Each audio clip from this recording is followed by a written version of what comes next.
So, you know those old school gamers who totally rock at this game?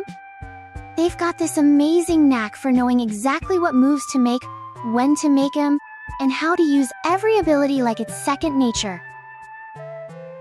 But hey, even the pros were once total newbies. And like all the newbies out there, they often make terrible decisions or, in popular terms, an epic fail. Curious about the blunders veteran players have made along the way? I've gathered 15 of them, and I'm diving into each one in today's video.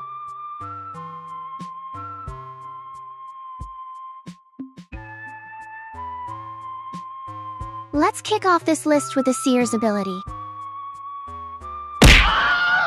You see, a seasoned Seer player can be a massive asset to the team.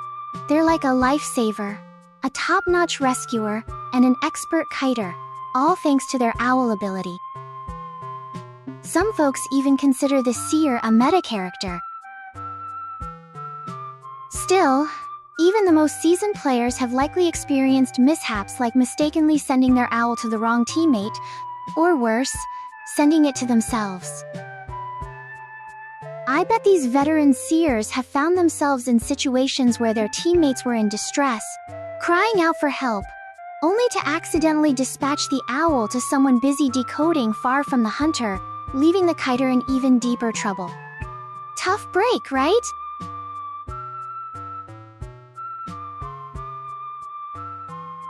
Undoubtedly, Priestess is one of the game's top characters. She can be here one moment and somewhere else entirely the next. Every hunter main has tasted the bitterness of trying to find or catch her. Her somewhat annoying abilities and appearance have even earned her the nickname Cockroach. Priestess has two types of portals, a long one and a short one. When used properly, these portals can be lifesavers. However, I guarantee that even the most professional Priestess mains have, at least once, mistakenly placed a short portal instead of the long one.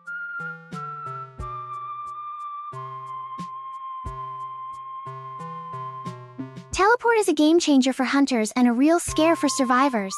Any survivor main can relate to how their supposed to win game ended up in a tie, or worse, in a loss.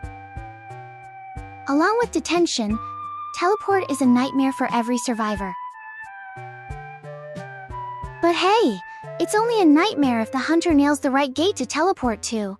If they end up at the wrong one, that ability goes from nightmare to straight-up comedy.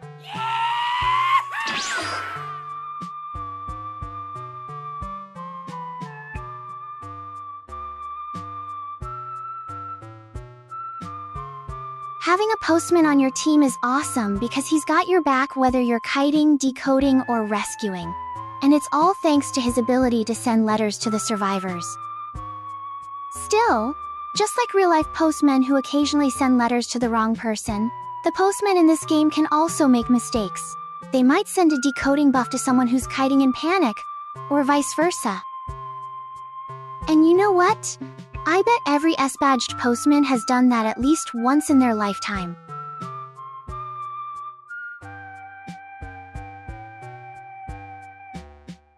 This stand-up comedy routine is probably one you've seen a lot. The coordinator's ability, the flare gun, lets her shoot the hunter to stun them, which can save someone who's about to take off. Talk about being a hero in the game, right? But it hasn't come without its flaws. When you aim poorly, your flare gun might hit the walls instead of the hunter, leaving the survivor in distress and the hunter secretly chuckling. The funny thing is, even high-tier survivors often experience this epic fail.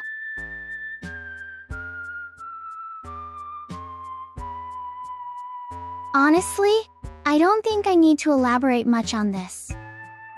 Pallets are like lifesavers for survivors. They can stun a hunter, give you a speed boost, and block the hunter for a bit.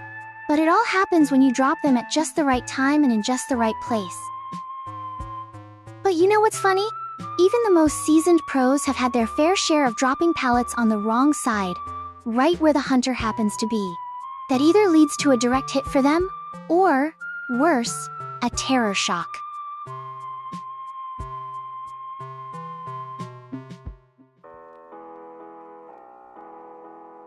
The sculptor's ability, scattering statues everywhere like confetti, has two sides to it. On one hand, it helps them nab survivors quickly by knocking them down with statue collisions or by pulling them back to the sculptor with the statues. On the flip side, however, those statues can also become a survivor's ticket to a successful escape. They can ride them all the way to the exit gate. When that happens, well, sculptor mains definitely know the feeling.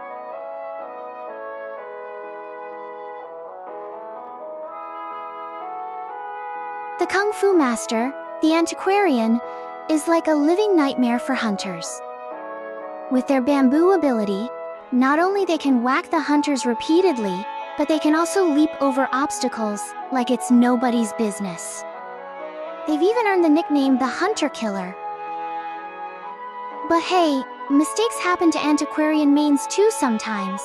Those seasoned veterans holding the S badge must know how terrible it feels when they try to jump over obstacles and end up failing miserably.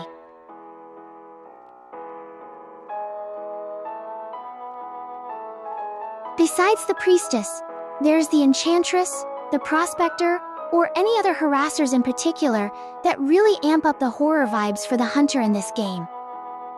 Any hunter main can recall that spine-chilling feeling when they find themselves up against a team full of harassers in a ranked match. But, you know, harassers mess up too, and there is this one common blunder you often see. It's when they accidentally cancel the hunter's attack animation, giving the hunter this unexpected double attack ability. This blunder would definitely make the hunter laughing, but it leaves the survivor in shock.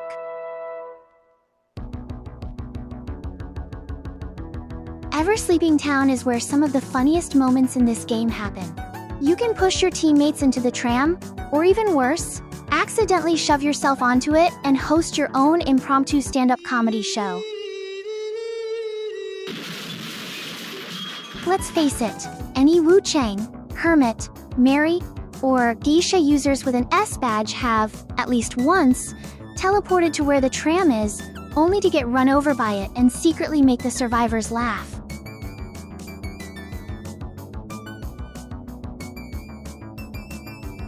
Anne Lester, the survivor with the gliding ability that makes you question Newton's laws. I sometimes call her Avatar Aang because of how she can glide around using her tools. However, I've seen many Anne users attempt to jump and glide, only to smack their heads on the ceiling of a building, leaving them wide open for hunters to land a free hit.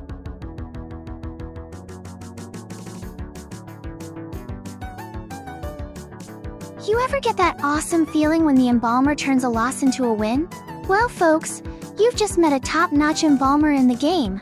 A pro embalmer who knows exactly when and where to use their coffin ability is a total game changer for the team. Though, I often find myself being summoned back to the coffin right where the hunter is. When that happens, I can't help but wonder if I should add the embalmer to my top 100 things I hate the most in life list.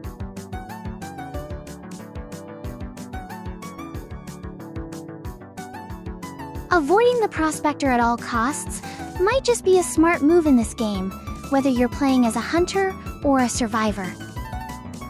Sure, a top prospector can be a real pain for the team, but, as the title of this video suggests, even the most skilled prospectors have made mistakes at least once in their gaming career. One of the biggest blunders a prospector can make is placing the wrong magnet. Instead of pulling the hunter away from the distressed survivor, this mistake can end up pushing the hunter closer to them, leaving everyone wondering about the prospector's existence.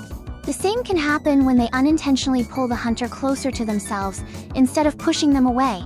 Talk about karma, right?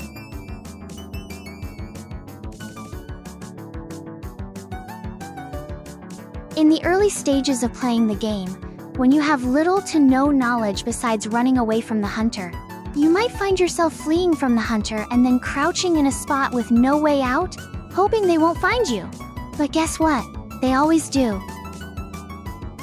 With no way out, it's only a matter of time before you're sent soaring through the sky on that rocket chair.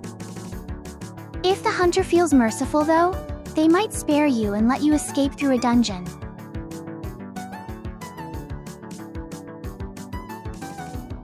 If you ever feel like you're useless in life, just think about the lockers in this game. They're total BS if you ask me. I'd even go as far as to say that most players wouldn't even care if NetEase decided to remove all the lockers from the game. Funny thing is, every experienced survivor has attempted to hide in lockers to evade the hunters at least once. Naturally, it never works, and they're left questioning their decision afterward. So, those are some of the epic fails that players have encountered in their Identity V gaming journeys. Have you perhaps experienced one or some of these mishaps yourself? Feel free to share your stories in the comments section. Thanks for watching, as always.